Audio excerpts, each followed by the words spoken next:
আজকে দুপুরে আমি কি রান্না করলাম তোমাদের সাথে শেয়ার করলাম। হ্যালো গাইস, আসসালামু আলাইকুম। তোমরা সবাই কেমন আছো? আলহামদুলিল্লাহ আমি ভালোই আছি।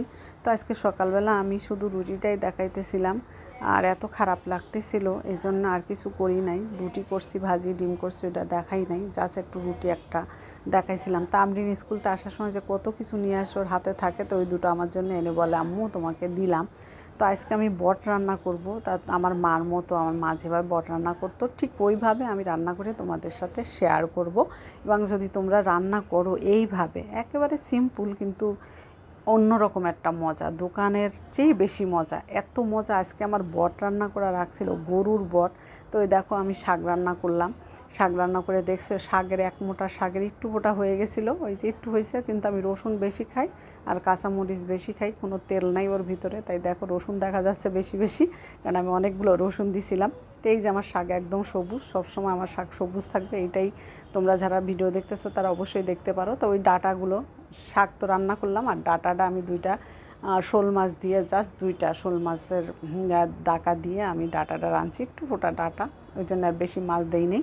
হ্যাঁ, আর একটু কণা, আরেকটু মোটা আরেকটা ছোটো একটা মাছের টুকরা আছে। আমি আগে পেস্ট আর মাছটা একটু হালকা ভাজা ভাজা করে ওর মধ্যে সব লবণ, হলুদ, মরিচ, তারপরে হলো একটু রসুন দিয়ে দিছি। মাছে একটু রসুন না দিলে ভাল লাগে না, মাছ মানে একটু রসুন লাগবেই, রসুন একটু থাকবেই, এটাই মেন কথা। এবার আমি একটু টমেটো দিলাম, আর ওই যে ডাটাগুলো সব আমি দিয়ে দিলাম। এবার কষাবো সুন্দর করে, হালকা একটু পানি দিয়ে আমি নামাই ফেলছি। এই যে আমার ডাটা কিন্তু রান্না করা শেষ। কথা বলতে বলতে একটু ঝোল রাখছি, ওর বাবা ঝোল ছাড়া খাইতে পারে না, এই জন্য হালকা একটু ঝোল রাখাই লাগে আমার তরকারির ভিতরে।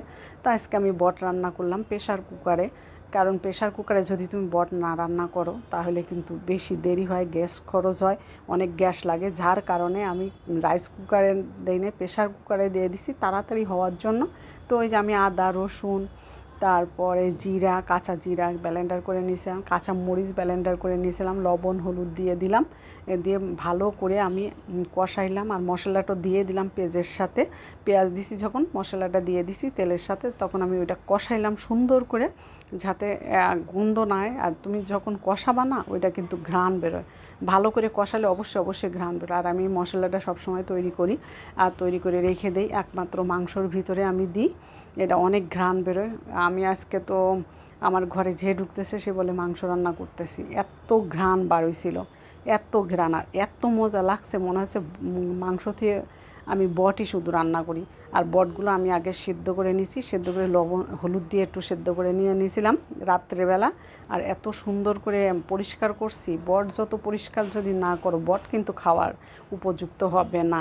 অনেক সুন্দর করে তুমি বট পরিষ্কার করে নিতে হবে। এই যে আমি সব কিছু দিয়ে দিতেছি, মশলাটা কষানোর পরে বটটা দিয়ে দিতেছি।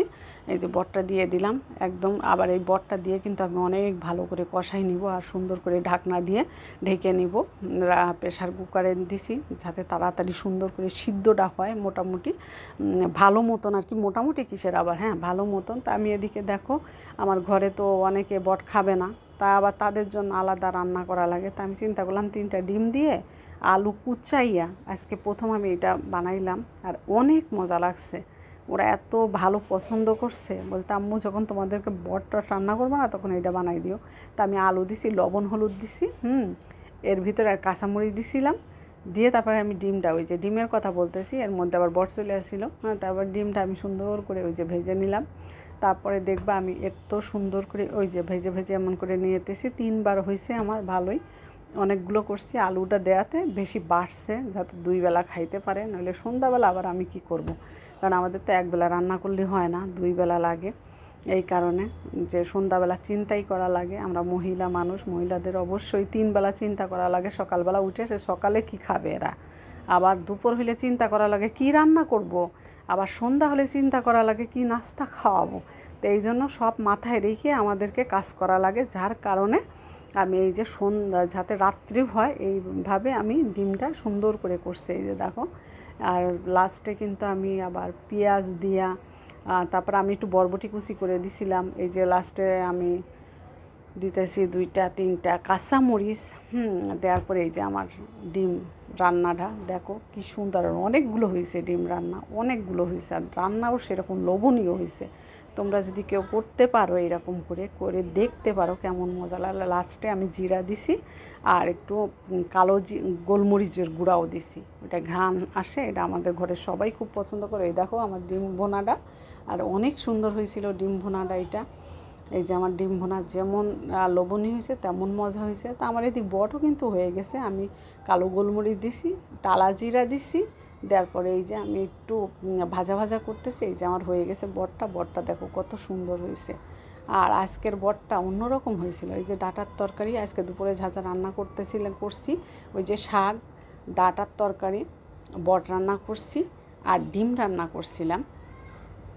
এই যে লাস্টে এই যে সব আজকে দুপুরবেলা ঝাঁঝা রান্না করছি। সিম্পলের ভিতরে গর্জিয়াস ঝাড়ে বলে, মানে একবার মনে হয় খাইলে একবার আলহামদুলিল্লাহ, এত মজার তরকারি এগুলা যে একেবারে বলে না যে অনেক লোভনীয়, সেই লোভনীয়। খোদা হাফেজ, টাটা বাবাই।